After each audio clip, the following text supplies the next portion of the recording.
Magandang araw mga kaibigan. Bigyan natin ng reaction opinion itong post ng Batas PH.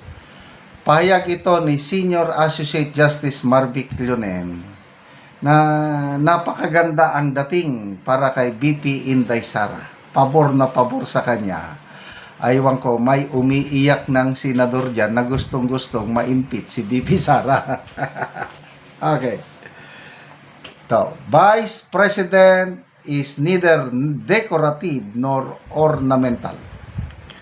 Supreme Court Senior Associate Justice Marvic Leonen emphasized that due process in impeachment proceedings is intended not only to protect the personal interest of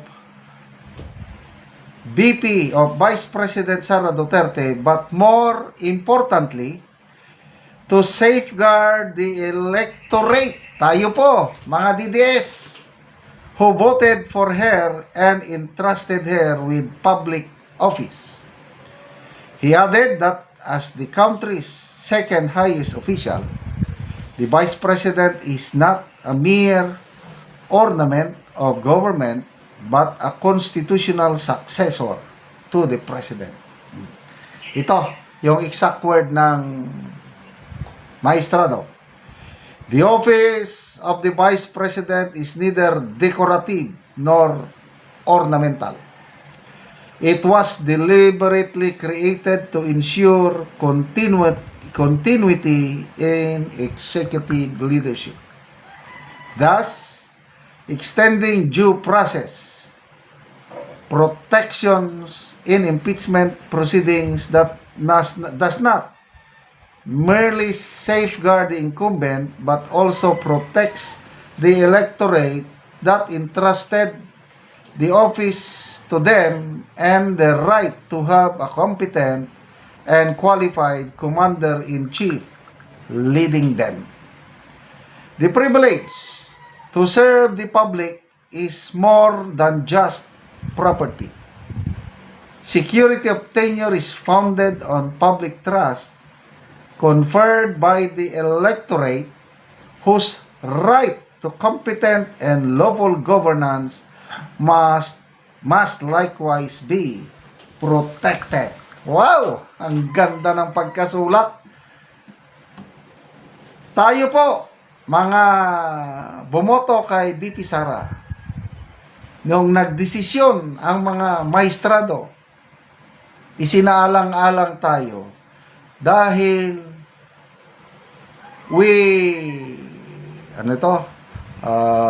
may karapatan tayo na magkaroon ng competent na successor sa presidente kung sakaling may mangyari sa presidente. Kaya, hindi nyo pwedeng balahurain o hindi nyo pwedeng i-shortcut ang impeachment. Dapat magkaroon ng due process.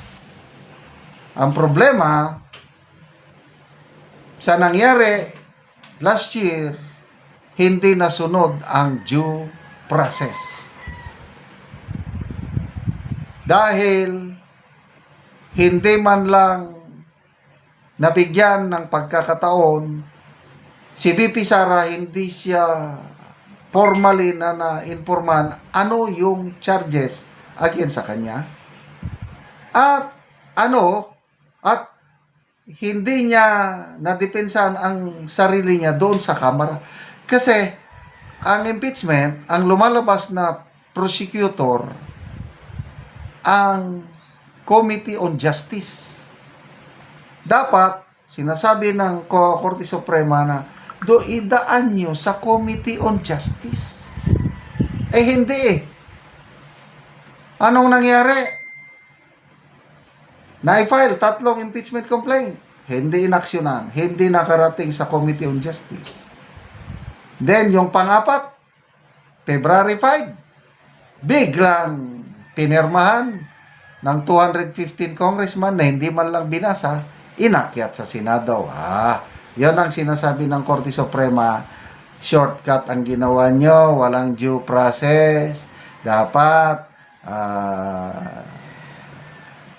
nagkaroon ng pagkakataon yung Vice President na dipinsahan ang kanyang sarili sa kamera bago nyo inakyat, bago kayo nagbotohan. In the same manner na yung mga ordinaryong krimen, ang complainant dapat magreklamo muna sa Office of the Prosecutor. Ang inireklamo, ang inaakusahan, magpapile siya ng counter affidavit. Magkakaroon ng pre-trial o preliminary investigation doon sa prosecutor's office. Pagkatapos niyan, ang piskalya magdesisyon kung may probable cause o wala. Yun, kung merong probable cause, iakyat niya na ang kaso sa korte. Then ang korte, yan, mag-trial na siya para i-determine kung guilty or hindi guilty yung inaakusahan. Dapat ganyan din ang nangyari sa impeachment ni VP Sara. Walang due process. Kaya, ang ganda nitong sinasabi ni Justice Lonen na hindi naman palamuti yung Office of the Vice President dyan. Dapat maproteksyonan yung kanyang interest at saka interest ng mga bumoto sa kanya. Tayo yon. So ito, ang dami nilang mga napakagandang opinion na again, kay Senator Soto hindi katanggap-tanggap. Oh, it's crying time right now for Senator Soto. I can see that faraway look in his eyes. I can tell by the way he speaks in public that it won't be for belongers crying time. Though they say that absence makes the heart grow fonder. Tama na nga. Okay, mga kaibigan, salamat sa inyong pagsubaybay sa ating channel. Nakakatulong kayo ng malaki sa tribong talandig ng Bukidnon dahil ang income natin sa channel na ito is pantulong po sa tribo. Namimigay tayo ng libreng yero at pako para makapagpatayo sila ng mas magandang tirahan. Panoorin nyo ang video na ito. Karon mo na niyang matagaan og yero si Kuya. Okay, salamat kayo sa Ginoo nga nainabangan na gyud ko. Nang sin nga niabot. So si Kuya natagaan og yero. So Balay nga nangabuslot na mo ako. niyang iyang balay nang kuha na ang atop. So mo niyang hitsura sa balay ni Kuya nga buslot og tuluan na gid kaayo ang ilang kahimtang kung muulan. So di pang sapahan na lang og sako. Tungod sa di na makaya ang ulan. Kay dili na sa makaya kung ulan, sapa na lang og sako. At haron tayo mamada ko kuan. Kabente. At ikunan da. Mga bulsot na gid kaayo. Kita na. So karon Kuya, pila na ni katuig ang imong balay nga bulsot naman na nanay mga tulo kung ulan. Kuan na ni siya ka tuig, 15 na ni ka tuig unya tungod sa tong kawadon. Ang sin nga akong na gamit ani so nakatong pinakanipis na gid sa tanan mo nga So pagkakaroon. dali ra siya makuan na daot.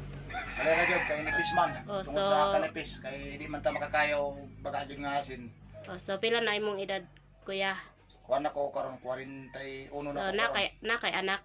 Na ako'y duha ka anak kunya tangan naga-eskwela. So si Kuya. So ang imong panginabuyan Kuya, Kuan ra mag-uumara gyud so next na gyud. mag-uumara. So si Kuya natagaan og yero so makaatop na gid ka karon Kuya. So patop na gyud ko karon dako akong kalipay og pagpasalamat sa nagpasiyugdaan ning programa. Ang atop na ako nga naguba na gyud so Maalista na. Sige, sige.